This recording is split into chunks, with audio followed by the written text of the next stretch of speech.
I think AI is this amazing tool. Why do you feel like agents should be using AI? I think it's the same answer in any industry. We've talked a little bit about what AI is. Well, let me talk about the misconception I think is most important. Yeah.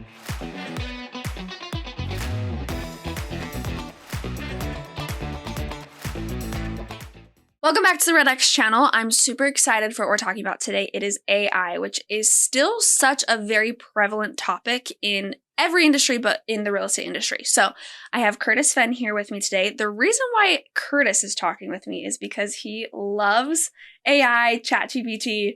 Why do you love it so much? Well, I think AI is this amazing tool that allows people to create efficiencies in their day-to-day work. It's definitely not what a lot of people are hoping it is or scared that it is, that it's replacing work or it's doing the things for me. But I think that if people look at AI the right way, the amount of time and energy they could save to complete the tasks in their everyday business is tremendous. I love that. So in the real estate specific industry, why do you feel like agents should be using AI?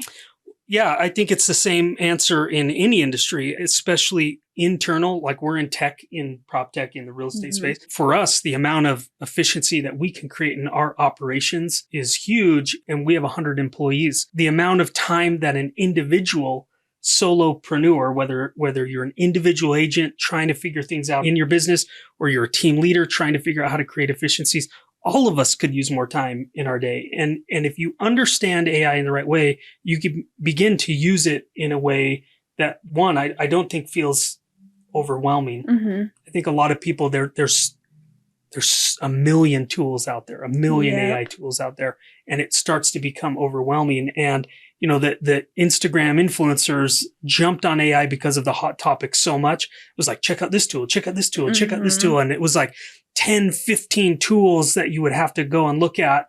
And they're doing pretty advanced things. I think there's a tremendous amount of places to start in your everyday business that would save you time. So real estate agents, I think, can better write property descriptions. And I think a lot of agents are doing that. They're doing it the wrong way. So hopefully we could talk more about that. Yeah. I think that it can give them strategies. It can help them with scripts. It can help them stay current on what's going on in the marketplace. There's so many things that an agent can start to do. I love that. So we've talked a little bit about what AI is. I feel like there's some misconceptions about what AI is and isn't. And then let's get into those specifics that you just discussed. What is AI and what is some misconceptions that you've heard with AI? That probably will take too long to go through everything. I think the best answer I could give you, well, let me talk about the misconception I think is most important and relevant to what we're trying to talk about. The misconception is that AI is intelligent, and AI is a language model that tries to complete the task that you give it in one shot. And I think people assume that the AI is now going to think the way that we think, but we think very linearly in terms of tasks. First, when I'm solving a problem, think of a math problem. You know, I'm helping my 15-year-old do math, and I've got to go like relearn math before I can help her. But you know, it's about breaking down the problem into logical steps and then completing all of those sub-tasks to complete the main solution. AI does not think that way. The language model, and I'll not to get too nerdy here, but it's a 3D language model. So what it's doing is taking a word and in infinite directions it's looking at all of the word associations around it and doing that. So if you give it a task, it's not thinking through that task and breaking it down into subtasks. It's trying to complete it all at the same time. Okay. An example of this would be if I say, write me an email to real estate agents about the difficulty of the market because of interest rates and how prospecting for sell by owners in this market can be a great listing strategy. It will produce an email. It will write an email. Right. And frankly, sometimes it produces a really great first draft. Yeah. Not a final draft. That's another misconception that but a great place for you to start from and iterate from. But if you think about how you or I would go about completing that task, you would start to really think about what's going on. Well, write an email. Well, to who? Well, I want to write an email to real estate agents.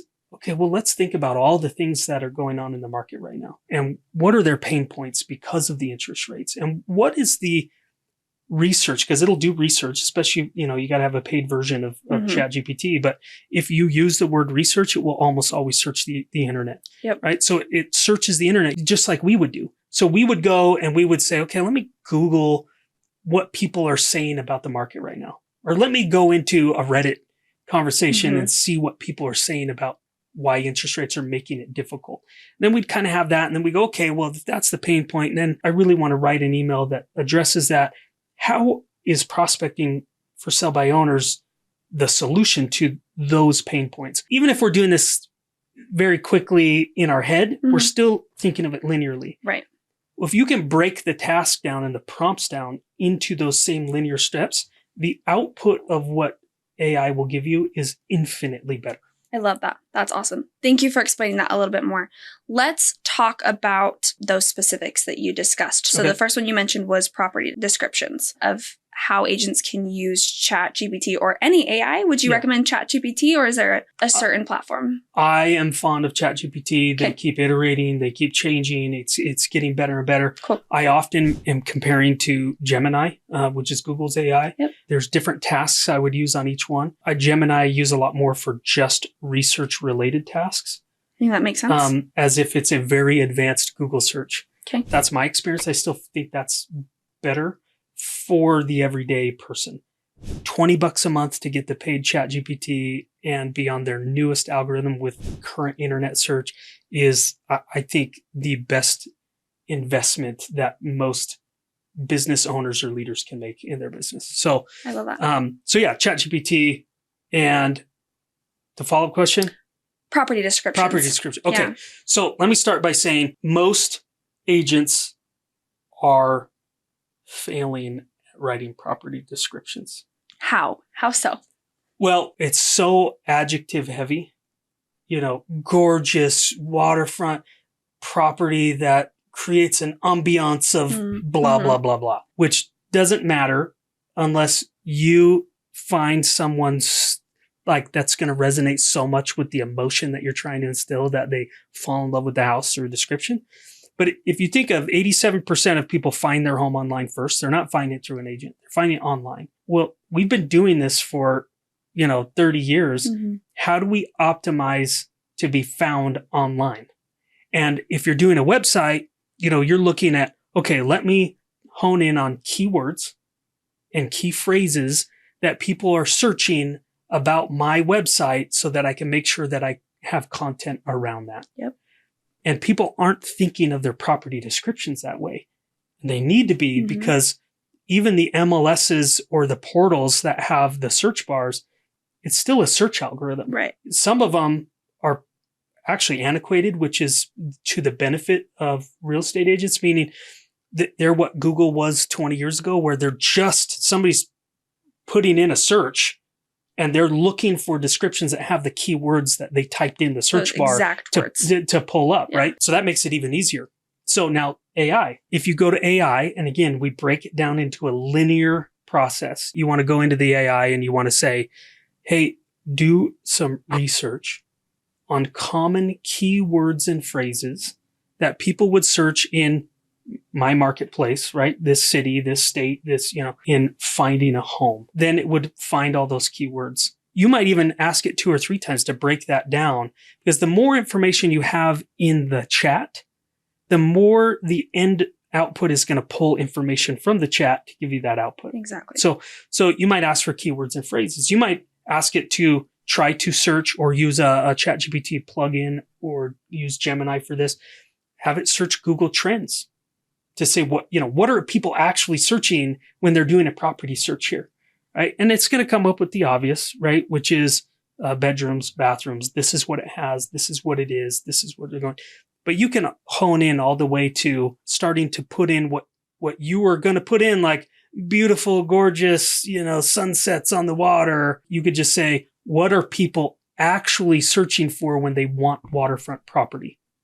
And get those keywords and phrases. So you can ask 2 or 3 questions about the property that to try to get the AI to be doing the research.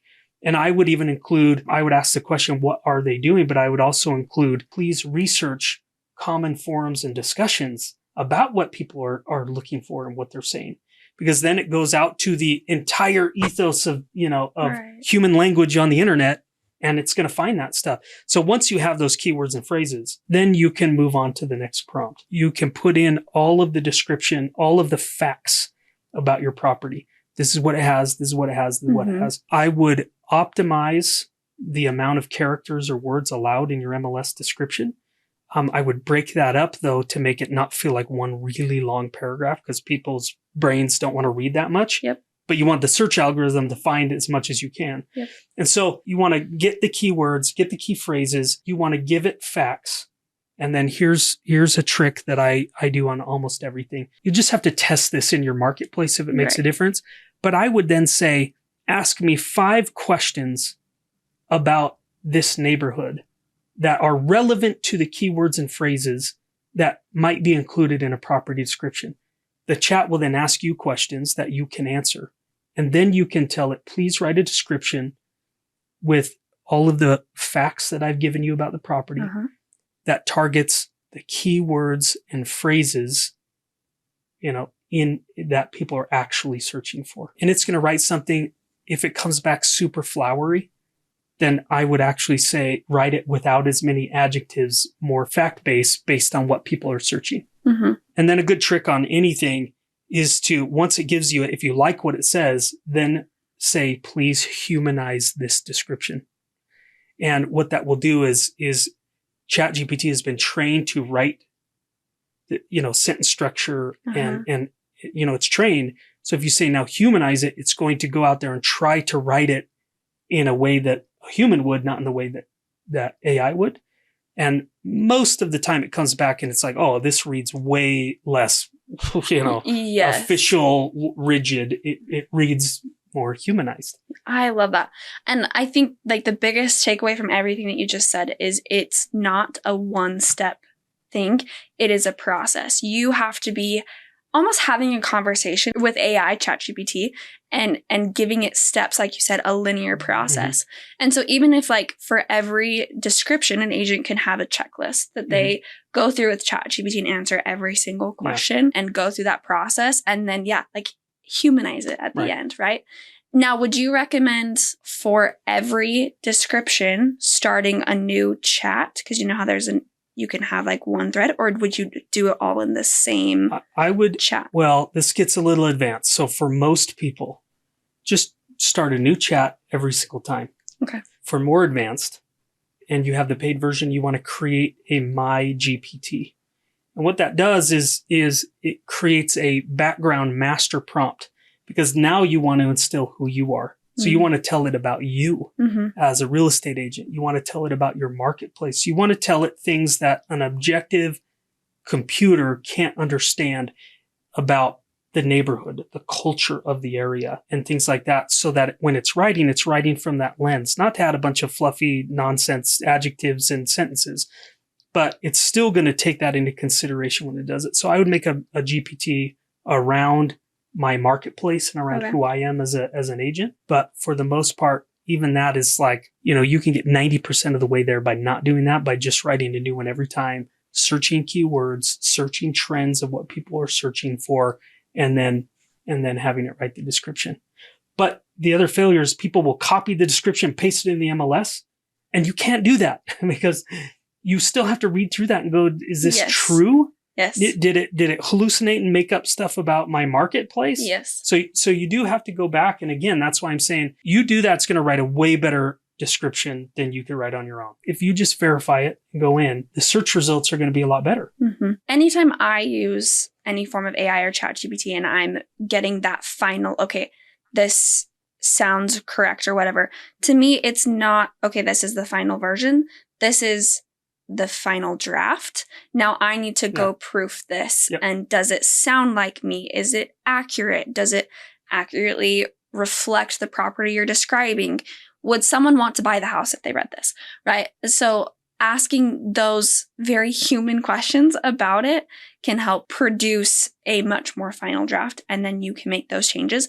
And sometimes even like I'll get that draft and I'll make my changes, but it doesn't fit what ChatGPT says. So I will go in and be like, okay, I made changes, now enhance this or whatever. I think that is such a big misconception across the board of using AI. Things sound too much like AI because people aren't taking the steps to humanize it and proof it. So I think that's a great reminder. Okay, let's talk about a couple other uses. Social media, is that one of them that you said? Yep, social media. Let me speak to what I'm very familiar with. And because this is what a lot of influencers are like, become an influencer by having it create you a plan and tell you exactly what you're going to do. And so let's just talk where our core competence is, which is social media ads or content that target a specific niche. For example, you can take all of the expired listings in your marketplace that have not relisted, and you can upload those through a painful process, but you can do it a custom audience, or you can just get our service that almost nothing to do and create those custom audiences. And now you can create an ad that targets those people. Right. So a good social media ad, and again, this is going to be brief. We have other, podcasts all just about how to structure an ad. Right. But very briefly, the best ad on social media is one that targets someone's emotional, pain that they're dealing with and whatever they're doing right now.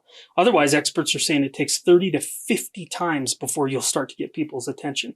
I don't want to pay that much for an ad before I start to get the attention. So an expired listing, you could put into the ChatGPT and just say, please explain the mindset and emotional state of an expired listing.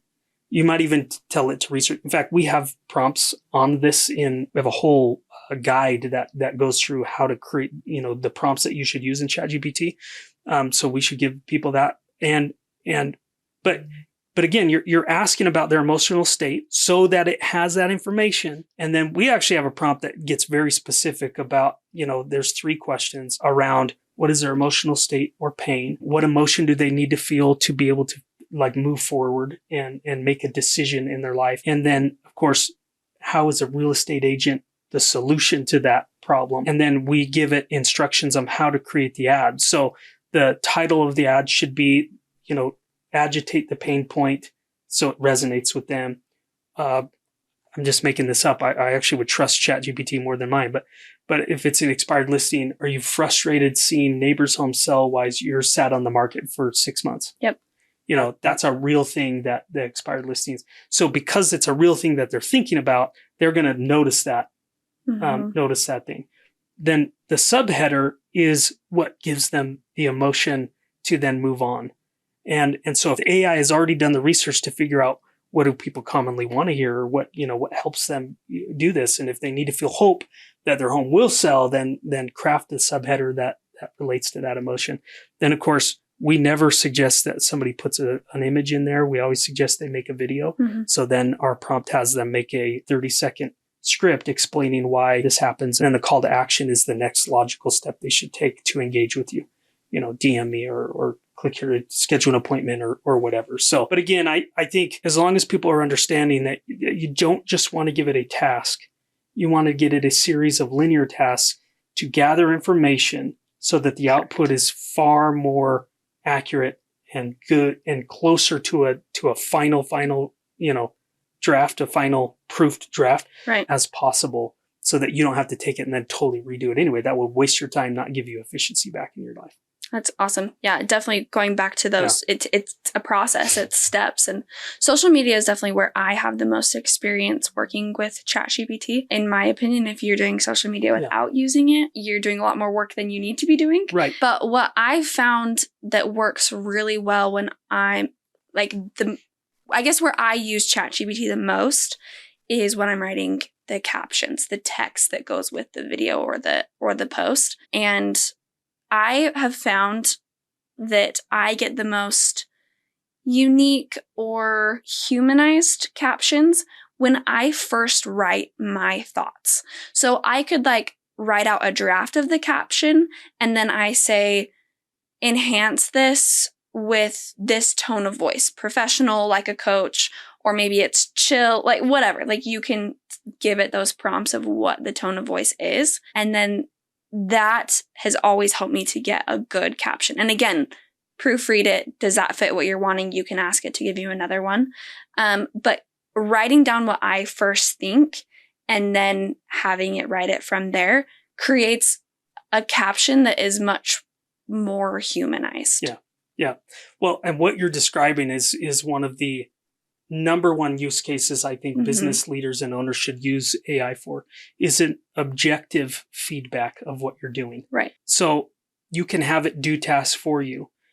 But if you want to get better, right? If you want to understand and learn, ChatGPT or AI is such a phenomenal use case to put that in there and say, and give it a role. And again, I think we should give some of these master prompts, to people who want them, but give them a role because, it's so much more effective if they have a lens of, because again, think of a language model. Yeah. And if you're a professor of something, you're going to, the language association is better, right? So give it a role. If you give it a role and then you give it a main task, so it has what to do, and then you give it subtasks, everything is going to result better. So here's the use case that agents might have. They have a frustrated buyer or seller, and they're at wit's end, right? I mean, every day in Facebook forums, I hear somebody like, "At what point do I fire a client?" Right? So this can be hard, right? Well, if you want to write them an email, a really great idea is to write them an email how you would write an email, then just stick it in ChatGPT and give it a role of a business advisor, and don't ask it to rewrite it. Don't ask it to enhance it. Ask it to give me feedback. What is the overall sentiment here? How is the reader going to perceive my emotional state? And it's going to give you information. And what's fascinating, they'll come back and go, yeah, this is pretty rude. And you might not be thinking that, but you're writing it with emotion. And ChatGPT has no emotion. So it's just objectively saying, based on the language that I'm seeing, this is the emotion that somebody could read this in. Interesting. And then you can adapt and change that to save relationships, Yeah. Or maybe you want to be rude, maybe tell it, how can I be more rude so they'll fire me? I don't know, but the objective feedback is a phenomenal use. We have employees even here that part of their marketing training is to put everything they write, paragraph by paragraph or even sentence by sentence, and saying, does this make sense? And in the prompt, we tell it, do not rewrite anything. Rather, give me ideas and suggestions of how to enhance my skill in articulating or in the English language or, whatever they need help with. And their writing gets noticeably better. Because you can say, well, give me a suggestion, have you write it. And then you can use that. And I want every single one of my employees to cheat with AI to produce better outcomes and better things. Absolutely. Are there any other use cases that you want to go over with how agents can use AI? I think we should record 2 more hours of use cases. I'll just come back for part 2. I'll just tell you my favorite one. So I have the ChatGPT's new voice activated thing right on my phone. Cool. Okay, so every morning I'm coming to the office. I'm trying to get educated through ChatGPT, and I use the voice thing and have a conversation on the way into the office. Hey, can you tell me how when the Fed decreases the interest rate, how long does it take before it starts to affect mortgage rates? When the Fed decreases interest rates, it can influence mortgage rates, but the effect isn't immediate. Typically, it takes a few weeks to a few months for changes in the federal funds rate to filter through to mortgage rates. This timing can vary based on market conditions, lender strategies, and economic factors. Okay, so I'm muted here, but now if I want to be an expert professional advisor in my marketplace, I could get really nerdy on the questions I ask. For example, I could follow up and say, of the last 10 times the Feds dropped the interest rates, within 30 days, how much did mortgage rates, the average mortgage rate for a 30-year conventional mortgage, drop? I don't have the specific data on hand for each of the last 10 instances, but generally, the impact on 30-year conventional mortgage rates can vary significantly. mortgage rates might decrease anywhere from a few basis points to around half a percentage point within 30 days after a Fed rate cut, depending on various factors like the broader economic environment and lender pricing strategies. So one, you can get precise figures if you're on the chat versus the voice. But two, you can also use prompts and say, well, can you go research those and get them for me, and give me all of the times, and then it will do the research and go find it and give you a better answer. But I think the use case here is if you have 15 or 20 minutes in your car to get educated on what's going on. Let's say you're going on a listing appointment in a specific neighborhood. Like around here, how many cities do we have within a 20-minute drive? 10? 15? It's a lot. So, but it's a market. You could work every single city in that market. Right. Well, if I'm all the way down in one city and I'm driving 20 minutes to another city, then I might want to understand what's going on there. Tell me about, Spanish Fork. Give me a brief summary of its history and what's going on there, politically, or what's going on there in terms of growth. And you can get educated on your drive there in a way that it just makes you more efficient. Not only that, it makes you the expert when you get there. Right. So I think, again, just to summarize, the use case is ChatGPT and the education that it can give you and the information it can give you to help you craft the knowledge that you have about a subject or situation, specifically in real estate, when we are trying to help an individual in the greatest thing that they're doing. What if you found out that the person you're going to is an aviation flight instructor, something that you might not know about? Right. Well, ask ChatGPT 5 or 10 questions on the way there so that you can build rapport in a way with your client that's not fake. It's genuine. You just from a place of curiosity, you're asking AI to educate you on something that when you get to that appointment, you can build rapport in a way that you couldn't have otherwise. Absolutely. Just to wrap this up, I feel like there are so many things and ways that agents can use, anyone can use AI in their life to learn, to improve, enhance, be more efficient. There's so many ways, and it can seem really daunting and overwhelming. But I love that we talked about how to understand AI, that it's a process. And I guess I would just encourage any real estate agent out there that is adopting this into their business to not only give it a try, but give it a good shot and use it multiple times, because it's something that you have to learn, and you have to help train the AI to sound like you and do what you want it to do. And don't just give up on it the first time you use it. That's right. And just remember, it's a linear process. There's steps that you gotta train it. So any last things you'd like to say? No, I think if people want our prompts, we've refined those over tens of thousands of prompts. We were big users of AI prior to ChatGPT with other services and other things. And so we've been messing around with how to create the right prompts and get the right output that you want for a very long time. And so we have those prompts available. And I wouldn't say just use those, but they're fill in the blank prompts. Use them and then start to iterate and adapt for you to get the output that you're hoping for. Yep. So comment prompts or just check out the description. We'll have it linked in the description as well. Awesome. Curtis, thanks so much for joining me today. And agents, happy prospecting.